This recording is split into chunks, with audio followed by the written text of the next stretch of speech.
Hey guys, this is your host Eric. Today we are going to watch sci-fi genre movie called The Man from Earth Holocene.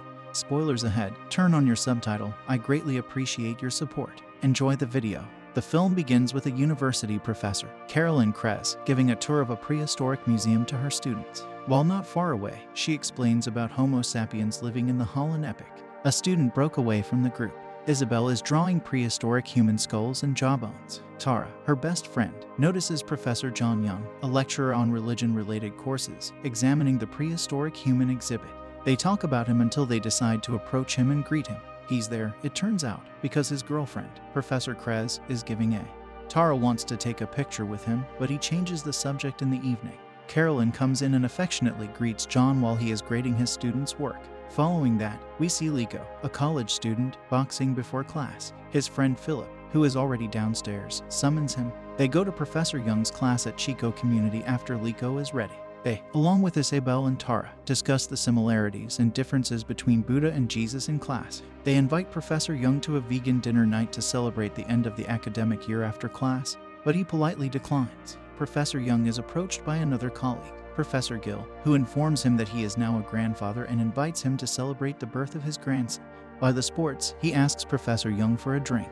Even though the whiskey is terrible, they enjoy the sunset. Gill inquires if John regrets not having children, but John refuses to discuss it later that evening. Isabel visits Professor Young's house while he is cooking dinner, delivering assignments for Professor Kress to grade.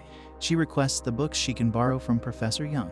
He motions her to the den and tells her to grab everything. Isabel takes a few books from the shelf. Arthur Jenkins wrote one of them back in her flat. She is reading the book when Tara appears beside her after returning from a sorority party. They notice the author's signature on the book, as well as writings to my dear friend John Oldman. However, the spine has not cracked, indicating that based on the date on the author's signature, John has not read it. They deduce Professor Young's age and were perplexed because why would he be called old man when he was supposedly around 30 years old at the time? They look it up. Arthur Jenkins is a renowned archaeologist who has written a book about a conversation with a man from Earth, a university professor who practices Buddhism and claims to be 14,000 years old. The academic community considers that book to be science fiction, despite Jenkins' claim that it was non-fiction, because the descriptions of the man from Earth match those of Professor Young. Isabel and Tara go to Philip's house, where Liko is also present.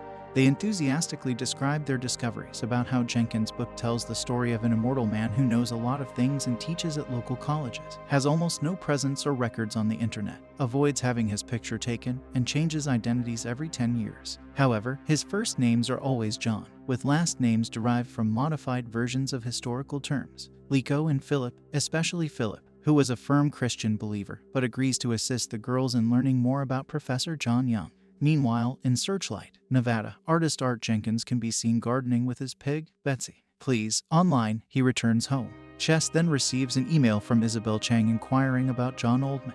He scribbled in his. He becomes emotional and responds, she should go to hell. Unsatisfied with Jenkins' response, the students break into John and Carolyn's home in search of more evidence. Liko discovers a box of books written by different Johns in the basement and photographs them. Isabel notices Carolyn's car in the driveway and warns her friends to flee as soon as possible. Before that, she photographs John and Carolyn's photograph in the living room. Although only one side of John's face is shown, they successfully escape because the house has a back door. They delve deeper into the identities of the various Johns. Each identity appears to be non-existent, with each publisher no longer having contact information for the author. Meanwhile, John feels compelled to go hunting in the woods, despite Carolyn's reservations. She finally lets him go. He claims that he hasn't felt like himself in a while and that he needs to connect with someone. He drives his truck into the woods and spends the night there. Like a prehistoric human, John is making fire with stone. His hand bleeds unexpectedly, does not appear to heal as quickly as it should, and he returns home, confused. Isabel calls Jenkins again, this time stating unequivocally that she believes her Professor John Young is actually John Oldman. Jenkins does not answer it, but he carefully listens to the voicemail. He responds to the message by saying he'd like to talk, only if Isabel can provide him with a clear image of John Young. Following that, Isabel receives a phone call from an elderly woman who claims to know a man named John Place who attended a small college in Idaho in 1957. The description of the man corresponds to John Young. That call is a response to the numerous emails and phone calls Isabel and her friends have made to colleges across the country, some of which may have employed Professor John Young at some point.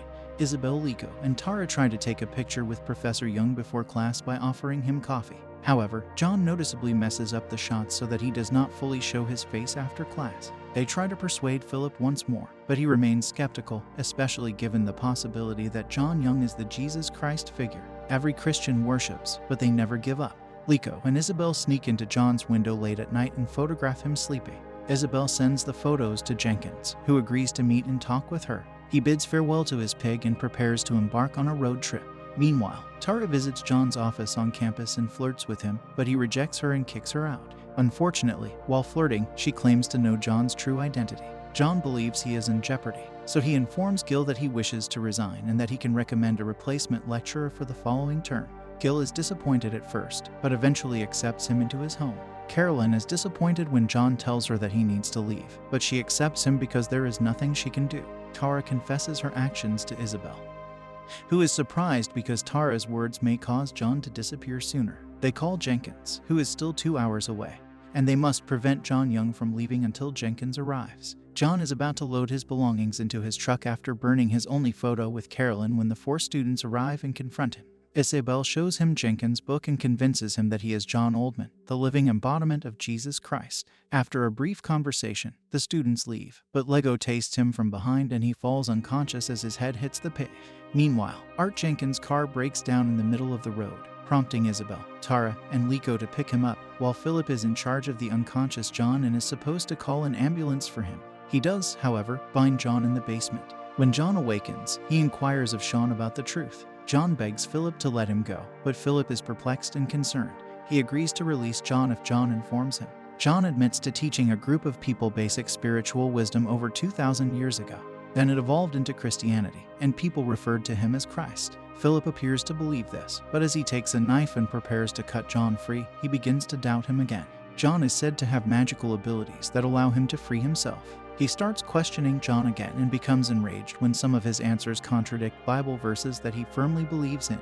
He is dissatisfied with John's explanations and concludes that he is not Christ, but rather Antichrist. John responds once more, claiming that the concept of the Antichrist does not exist in the Bible and never refers to a single person. Still clouded by his emotions, Philip accuses John of being the 7-headed beast from the book of Revelation who can heal miraculously, and plans to gain massive earthly followers. John denies it and then requests that Philip either stab him or let him go. After some time, Philip decides to stab him in the heart because he believes that if John is truly Jesus Christ, he will not die. However, John appears to die after the stab blood drains from the wound. Philip is taken aback and abruptly exits on the road. Isabel and others try unsuccessfully to contact Philip, and they begin to worry about him and John. When they arrive at John's house, they discover blood trails leading from the basement. They discover a broken chair and a pool of blood in the basement, but no sign of. They decide to call every nearby hospital in the hopes that Philip and John are already there, and that John is receiving medical attention while still confused about the scene. Then we see John waking up in a cave. A man approaching him, Harry, summons him and brings him clothes and other survival gear. It turns out that Harry is privy to John's secrets. He invites John to accompany him because his father is ill, and John agrees. Then, in the mid-credit scene, they get into Harry's car and drive away. An FBI agent approaches Jenkins' front door and questions him.